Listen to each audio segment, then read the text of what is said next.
If you have family, friends, or you meet people in public who are who have inherited the habit of offering a sniff test, offering your hand in a dog's face, extending your hand into a dog's face, whether that be an open hand so that it doesn't seem threatening, right? Or if it's a closed hand so they don't quote unquote grab your fingers, then you need to do some education there. You need to educate, you need to inform those people close to you, those people you encounter that try to get away with that stuff, that is an antiquated technique or practice, rather. We don't do that anymore. We don't condone that. We don't advocate for that. That's something that our parents did, their parents did, their parents did, with their parents' when they weren't putting them in a potato sack and throwing them in the river, throwing them in the creek. Sniff test. You take the choice away, the option to consent or decline. The dog's option to consent or decline. You're taking that away as soon as you put that hand in their face. Put it inside their bite zone. You can get bit. And then the dog's got a bite on file. It's totally preventable. You don't have the right, to go jam your hand in a dog's face because you're a self-proclaimed dog person. You're not God's, I don't believe in God, but, for the sake of, I believe in a higher power or whatever, but, you're not God's gift to animals, right? I know some really, great people, do really great work for animals, advocacy, caretaking, shelter work, outreach, all that stuff.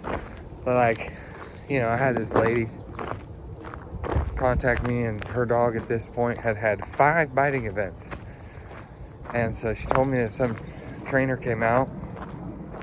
I don't know what this person's credentials are or are not, but she had this information, same information I did, and she just went and tried, she just went and put a leash on the dog, and she's like, that gal came over and she didn't get bit. It's okay, well, I'm not impressed by that, guy or gal or otherwise. That doesn't impress me. That's foolhardy. They could have compelled that dog to get another bite. The more the dog bites, the more the dog's going to bite as a first response, as opposed to a last resort. They're rehearsing that behavior. It's the express route now. So generally, it's probably just best practice to not meet strange dogs at all. But that person's definitely got to ask. That person's got to ask if you're going to permit it at all. If you're going to permit it and you're going to have a hand present at all, the hand needs to be low and at the side of the greeter. That is an invitation. It's an invitation to touch that hand, to sniff that hand.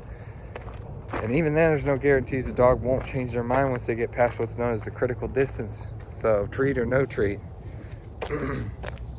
Oh yeah, take a treat, give him a treat, you'll be your best friend.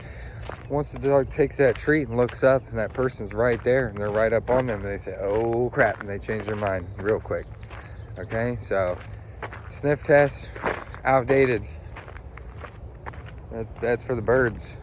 Okay.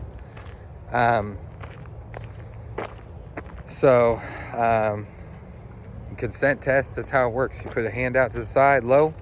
If the dog approaches it and touches it with their nose, then, probably what I do is drop a treat on the ground, slide a treat back, slide a treat across the floor in the opposite direction, work some treat-retreat protocol.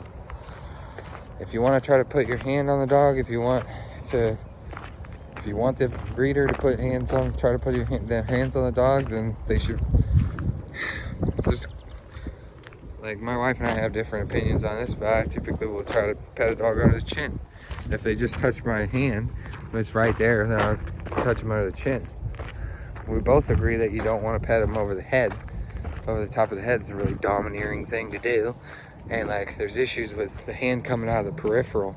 It's just like spatially awkward where it's like not there and then it's there and it's like, ah, okay. And then, but my wife, Sandy, she, pet him on the butt and stuff like that, but you want to establish what's called a touch gradient, where you're not patting, you're not slapping, you're just putting really light, like even pressure, continuous pressure and contact on the dog while you pet. 3 seconds. If you can get 3 seconds, take your hand off. If the dog returns to you, then they want to continue that interaction. If they go away, they don't. So we're rolling up to the parking lot here, so I'm gonna adjourn this.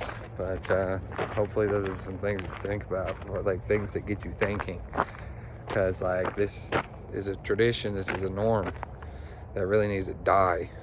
So anyway, if you made it through, thanks for watching.